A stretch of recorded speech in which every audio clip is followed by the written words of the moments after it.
The night corn is in bloom, the Pringles Scream Weaver is in its cage, and Kellogg's are the proud new sponsors of the Jimquisition. Well, they were sponsors a while back, but their mascot stayed over at mine one weekend and melted, but it's been recongealed. So, I would like to introduce you to our new sponsor, our new partner, and our freshly and milkened mascot, the cornflake homunculus.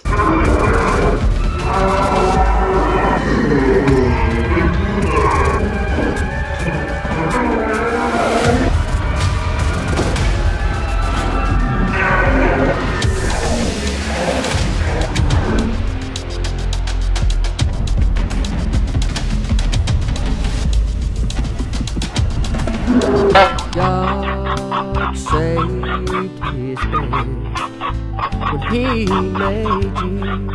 The marketing department's right, anthropomorphized products are cute.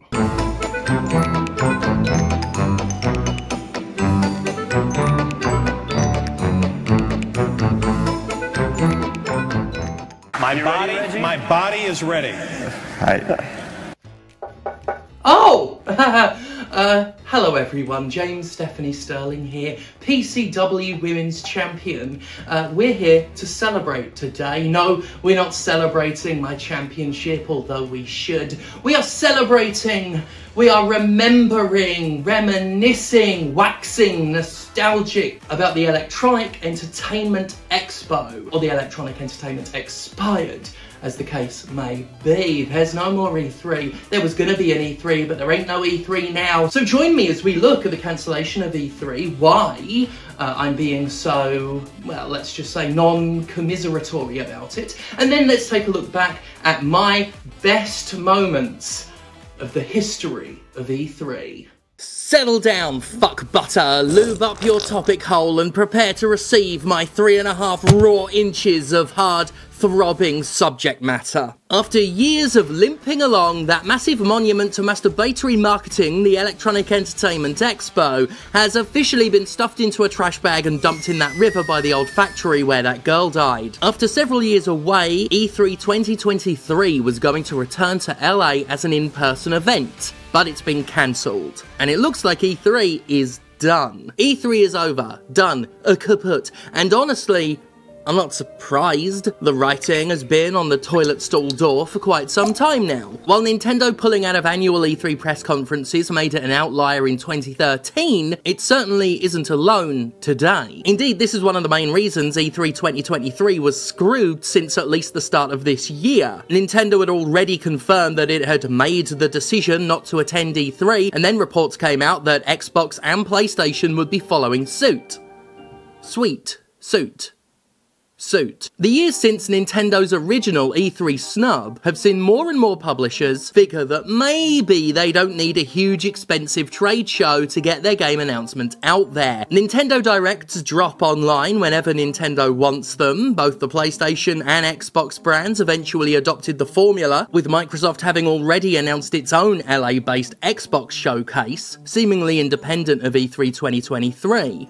Well, I mean, it's definitely independent of it now. Basically, every company in the industry has both wide-reaching social media feeds and their own Twitch channels. On top of that, the Game Advertisements, Awards, has done a good job supplanting E3 as the most hyped and news-heavy video game event of the year, solidifying its status during the COVID lockdown when E3 couldn't operate and not a single game publisher seemed any the worse for it. Now, I'm being a little hostile here, and it's not just because I hated E3 every time I attended one for work. But god, it actually sucks being at E3. If you've been to E3, you know the score. It's overcrowded to fuck, you have to walk through a miasma of body odour every time you claw your way through an endless sea of white guys wearing graphic tees and sports jackets, you gotta queue for hours to play a game you'll be playing comfortably at home in a few months anyway, you're lied to directly to your face and expected to go along with those lies because game previews are meant to be optimistic, you're increasingly blacklisted by game companies for your awesome reviews, you're up at silly o'clock every night writing about games you don't care one shit for but was assigned to cover, typing away in the questionably stained room of a motel full of Black Widow spiders because your editor-in-chief crammed you in there at a ratio of 4 people for every 2 beds, and you can't get a moment to yourself for a cheeky wank because a guy you don't know called John Carnage is always there. You've been told 5 times already you're not allowed to kiss Jonathan Holmes with all the tenderness of a midnight lover. Conrad's smoking weed loads, and it's years before you're gonna get really into drugs, so you're still scared to be around Pop for whatever suppressed reason. And aside from the fact you saw Tommy Tallarico's garish yellow car parked suspiciously outside one of the motel rooms one night, nothing interesting happens on any evening,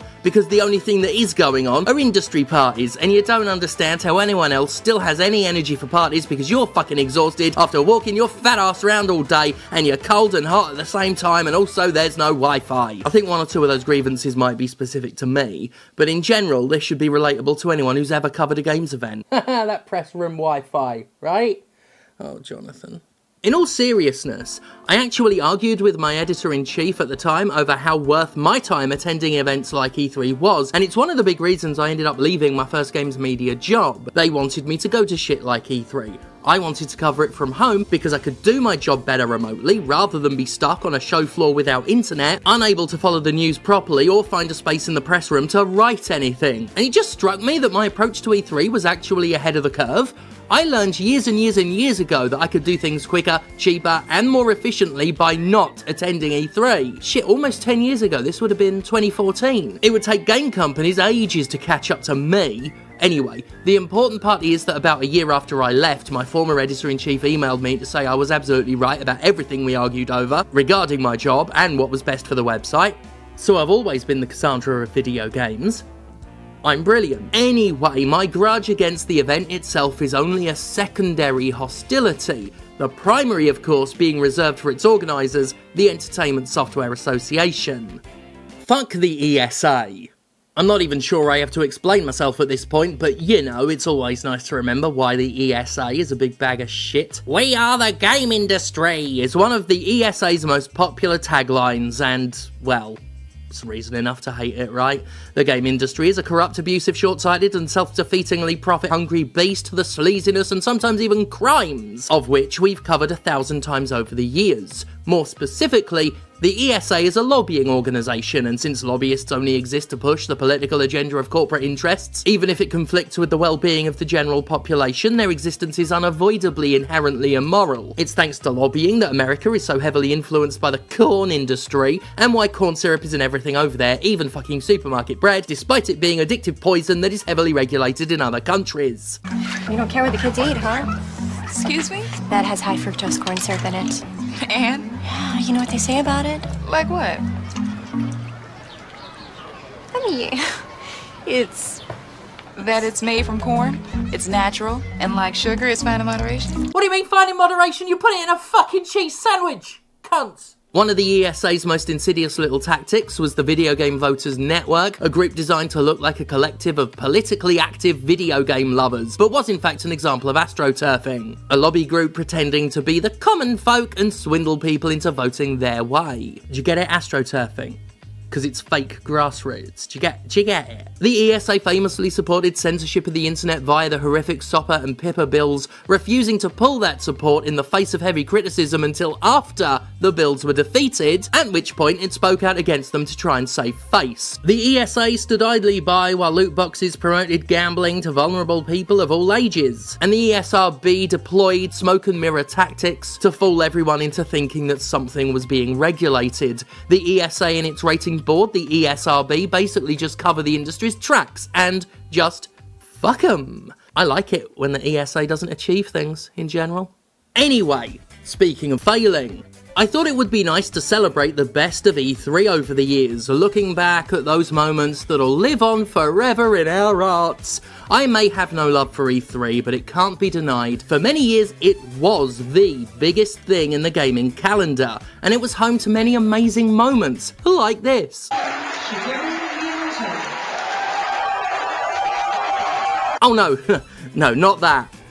We're not here to look at actual best moments. Oh, no. We're here for 100% grade A, pure unadulterated cringe. This is the slop you want in your goblin troughs, you fucking swine. All right, bring the house down, guys.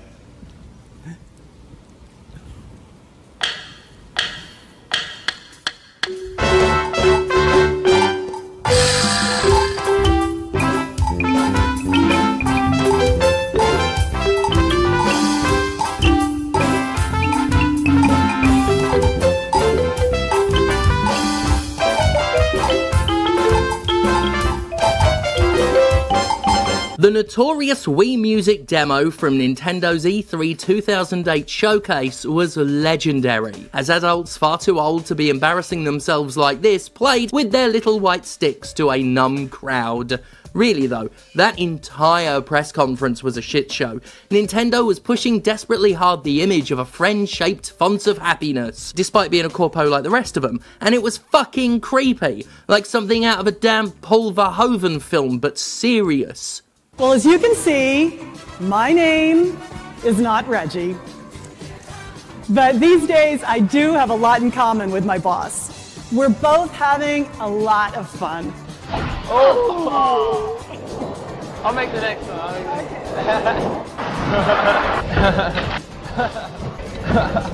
I'll try to tell. Mom, I love you more than anything. And not just because you bring me all the video games. Now, how could that not put a smile on my face? I don't like a smile taken off my face, and I'm smiling again today. I mean, how can you not be happy when your job every day is to get up and think about video games? I can't stop smiling. Smile. A lot of smiles, new smiles. Good morning. There are millions of us veteran gamers hungry for what's next. The unique forms of Wii interface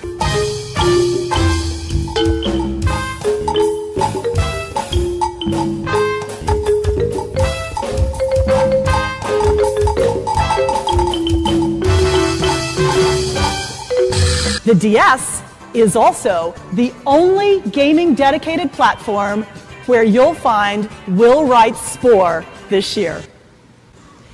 The Ichi roll. Seriously, they really have that stuff in Seattle.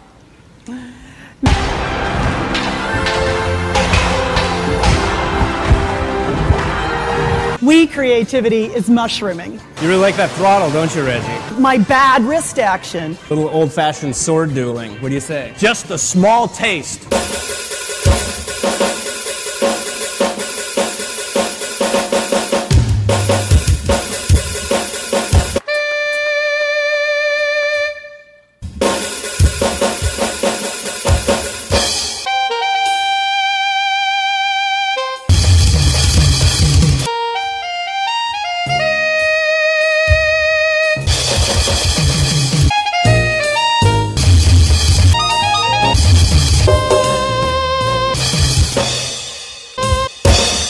That's why they call me the Reginator.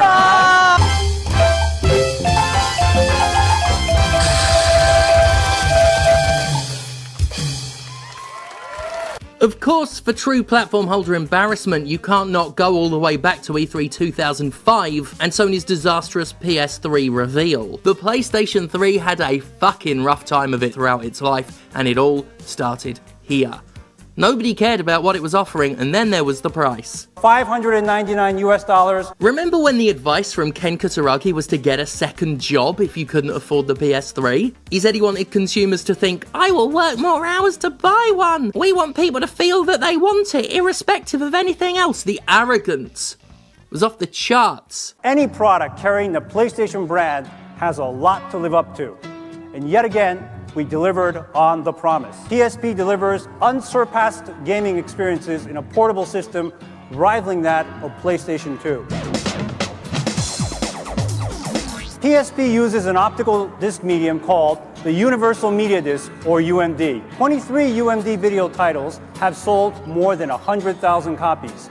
I'm gonna beat you, and it's gonna hurt, because I don't know. Richard, what do we have here for today? Phil, today we have the Eye of Judgment. And I'm just looking forward to that experience, and I know that it's going to come from PS3. PlayStation 3 is the future of gaming. Exactly. It's going to be like taking over the whole world. Yeah, I place a card into the screen, onto the screen here, and a monster instantiates. And now I can actually interact with this card.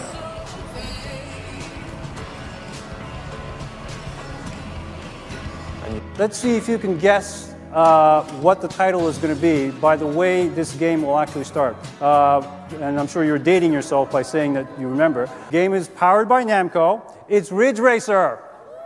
Riiiiidge Racer. Remember that one? All right. Another example. Whoops. This is another example. Being based on history, the stages of the game will also be based on famous battles which actually took place in ancient Japan. Stages where there will be fighting on horseback, and stages where there will be including such features as real-time weapon change and real-time character change. An action game which is based on Japanese history. Being based on history, stages of the game will also be based on famous battles which actually took place in ancient Japan. So here's this giant enemy crab. Flip over this crab on its back. Let's see if he shows up. Hop on its stomach and you attack its weak point for massive damage. Now moving from legendary Japan. PlayStation 3 is inspiring. PlayStation 3 will retail for $499 US. Whoops. The 60 gigabyte PlayStation 3 for $599 US. Whoops.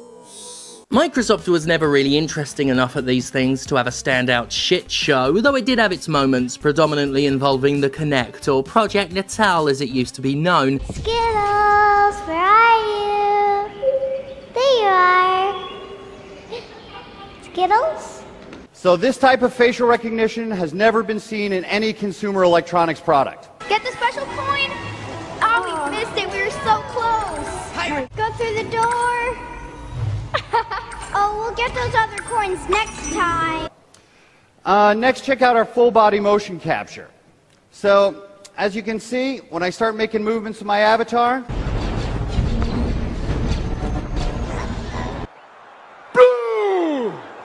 good Skittles. Okay, Skittles, get out. Let's do some checks. Lightsaber on!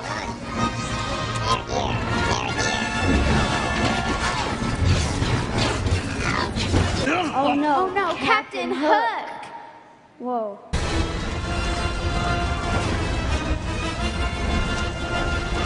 it instantly mimics me on screen.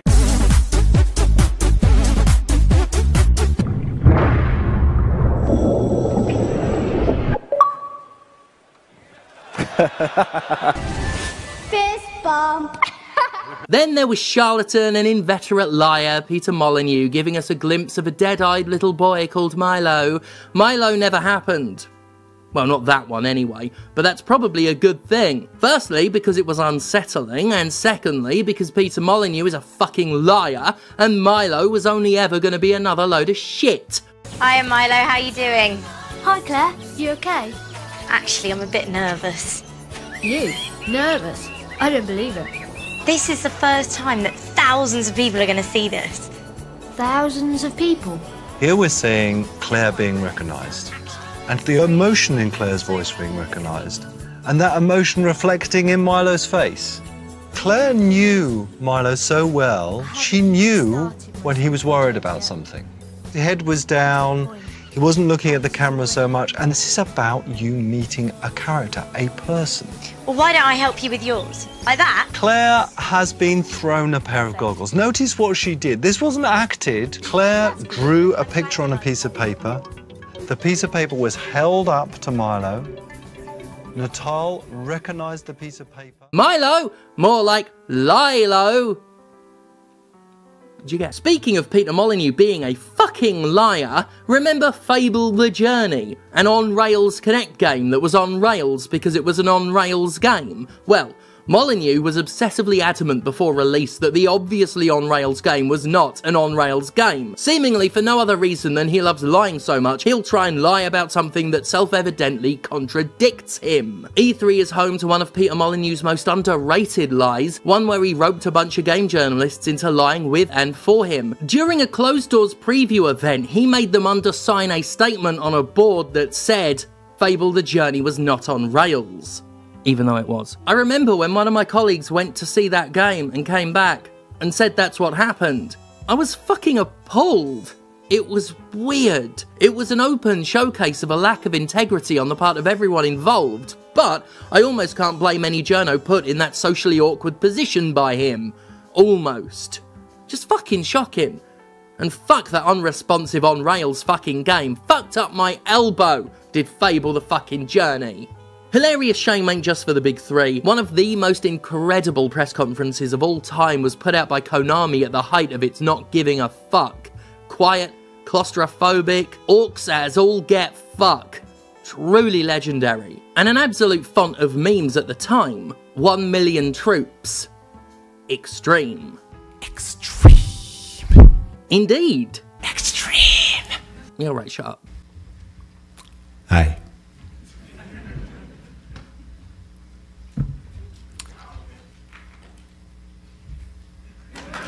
Yes.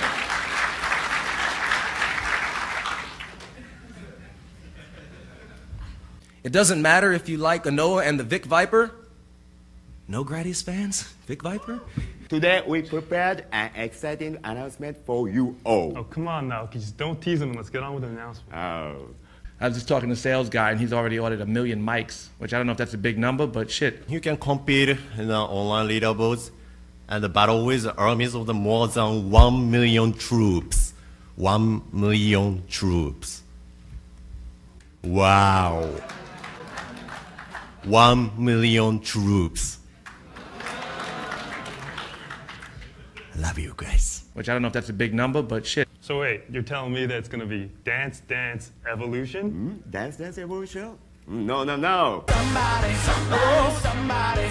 can anybody find? Shit. Because we played this game, we can kind of dance now. Nah, I don't think so. There's nothing we can show everybody. I know. But even though it's embarrassing, let's dance to the demo gameplay footage and show them all. All right, Naoki, I guess so. Better to show than explain. So we're gonna try this out, but don't expect this to be great. Come on, let's dance. You will find us many other games. Whoa. This is not originally hack and slash anymore. This is an extreme hack and slash title. Not funny. It's embarrassing. And hey, Tommy, you have some announcement for this title. Yeah, got my head back in place. Tommy, it is incorrect. Oh, sorry.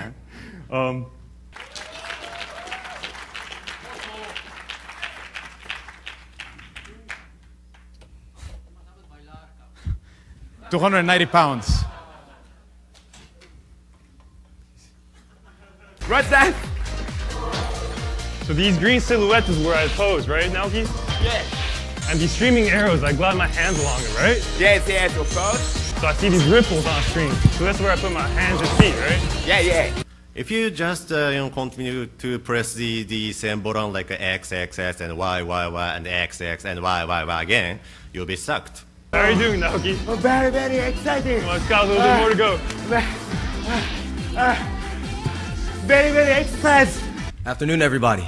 How you doing? Wonderful. Thank you very much.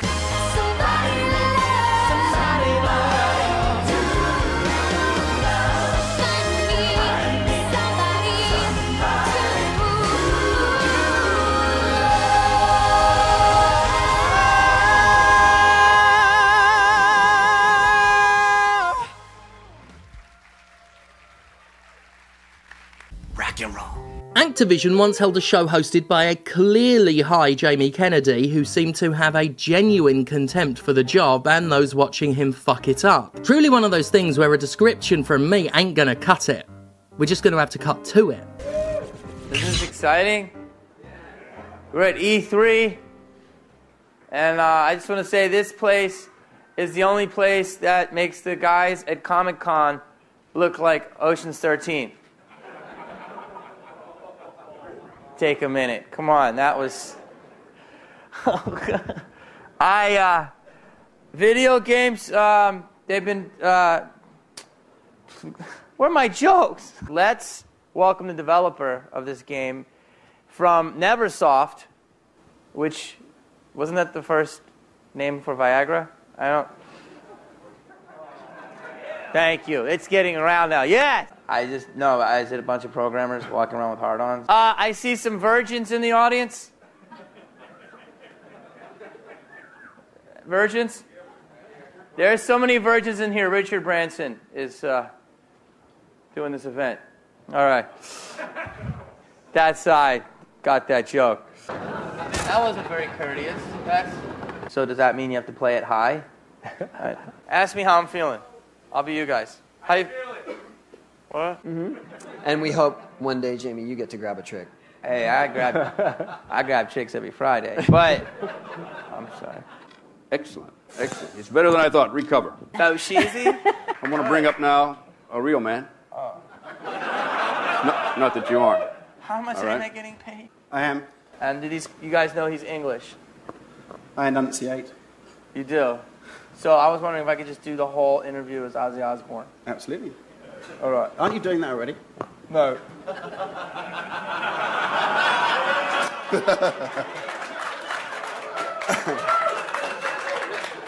You guys are Americans. You're supposed to be with me. Okay? We're not. Oh, who said that? It's embarrassing. Now, if Kennedy was hitting the part, Ubisoft's host looked like he was on fucking amphetamines, introducing one of the all-time greats before Aisha Tyler took over, Mr. Caffeine. For the last 8 years, I've been Ubisoft's very own Mr. Caffeine.